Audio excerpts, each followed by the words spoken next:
ویل سوي دي د لاندې ځوابونو نه کوم یوې د ساین ایکس مساوي یوې پر درې د حل په سیټ کې ځای لري. ټول ځوابونه نږدې سلم ته نږدې سوي دي. ټول هغه ځوابونه وټاکئ چې سم وي. یعنې موږ باید له دغه ځوابونو نه هغه ځوابونه وټاکو چې هغه ځوابونه سم دي. مخکې له دې څخه موږ او تاسو دا پوښتنه په ګډه سره حل کوو. زه له تاسو څخه غواړم چې ویډیو یو ځل ودروئ او د دې پوښتنې په هکله خپله فکر وکوئ او دا حل کړئ. ښه، اوس راځئ چې دا په ګډه سره حل کړو. موږ ته ویل سوي چې ساین د ایکس مساوي سوی له یوې پر درې سره. ساین د ایکس مساوي سوی له یوې پر درې سره. د دې لپاره چې دا پوښتنه ښه تشریح سي، زه راځم دلته یو واحده یا هم یوه مثلثاتي دایره رسموم. دا یې د وای محور، دا یې هم د ایکس محور او دایره هم باید داسې رسمه سي چې مرکز یې چیرته وي؟ بالکل مرکز باید په صفر کې وي. دا هم یوه واحده او یا هم مثلثاتي دایره. دلته هم شعاع یو ده، یعنی ایکس دلته یو ده، دلته بیا وای سده یو ده، دلته ایکس منفي یو ده او دلته هم وای سده منفي یو ده. مخکې له دې چې دې پوښتنې ته رسم، زه غواړم چې واحده او یا هم مثلثاتي دایرې ته یوه لنډه کتنه ولرم. دا که د زاویې راس وي، دا د زاویې اول ځل کېږي چې د ایکس محور باندې ښي خوا او یا هم مثبت خوا ته پروت راځي. دا که د زاویې دوهم ځل وي او دا زاویه وي. موږ که غواړو چې ساین پیدا کړو، موږ باید د کوم محور کوردینات واخلو؟ بالکل موږ باید د وای د محور کوردینات واخلو.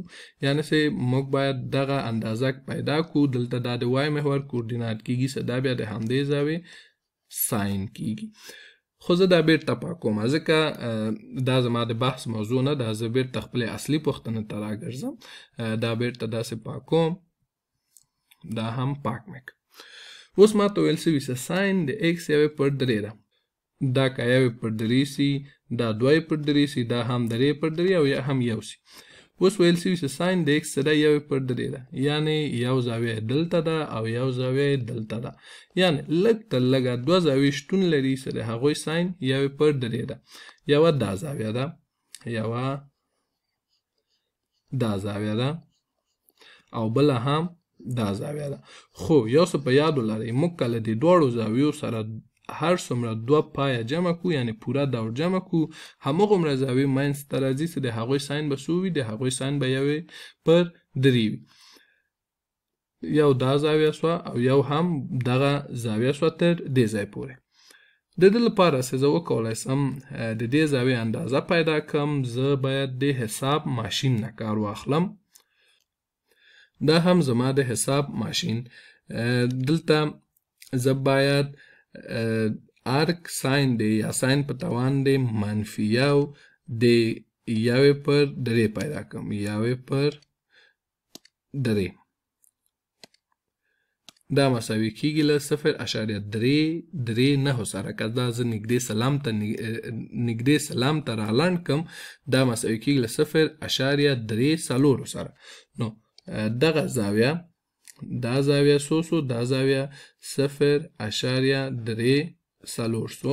همداسې دا زاویه خو له دې زاویې سره مساوي ده، دا هم 0.34 سو. خو یوه زاویه بله هم شتون لري. یا خو دا زاویه سوه، یوه بله زاویه دغه زاویه ده، یعنی دا زاویه د ده ساین هم یوې پر درې ده. اوس زه باید د دغه زاویې اندازه څه رقم پیدا کړم؟ زه باید له پای نه یعنی له 180 نه د دغې زاویې او یا هم د دې زاویې فرق نه کوي اندازه منفي کړم. یو ځل بیا زه باید د حساب ماشین نه کار واخلم. دا هم د حساب ماشین. زه راځم دلته له پای نه خپل دغه مخکینی ځواب منفي کوم. دا مساوي کېږي له 2.801 سره او همداسې نور. دا که نږدې سلام ته رالنډ کړم، دا کېږي 2.80. دا کېږي 2.80. خو مخکې مې هم ویلی، زه که له دغه دواړو زاویو سره 2 پای جمع کړم، نو هغه زاویه به هم ساین یوې پر درې وي. زه که د سره هر څومره 2 پای جمع کړم، 2 پای n، نو ساین به د هغوی زاویې څو وي؟ یوې پر درې. دې زاویې سره هم که هر څومره 2 پای جمع کړم، د هغو زاویو ساین به څو؟ یوې پر درې وي. نو زما پوښتنه تقریبا حل سوه. یو ځواب دا رسې 2.8 جمع 2 پای n او بل ځواب هم داسې 0.34 جمع 2 پای n.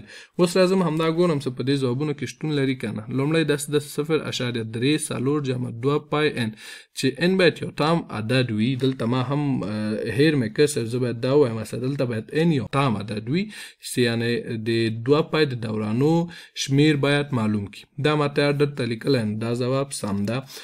دوهم ځواب داسې 0.3 جمع پای n دا که 0.3 سي د سره که زه پای n جمع کړم نو دا دلته راځي چې د ساین به منفي یوې پر 3 سي نو دا سم نه ده.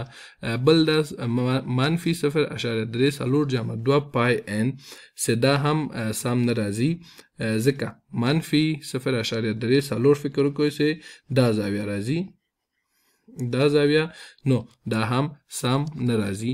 او بل داسې منفي 0.3 جمع پای n دا هم ورته داسې سم نه راځي. او بل جواب داسې 2.0 جمع 2 پای n چې n یو تام عدد وي دا ما هم دلته ولیکه نو دا هم سم ده. او بیا 2.0 جمع پای n دا چې که موږ دا وګورو له دغه زاویې سره که موږ پای جمع کړو نو دا دلته راځي چې دلته هم ساین منفي یوې پر 2 کېږي چې دا هم سم نه ده. نو دلته موږ 2 ځواب پیدا کړل چې هغه ځوابونه سم و. یو دا ځواب سم و او بل هم دا ځواب سم و.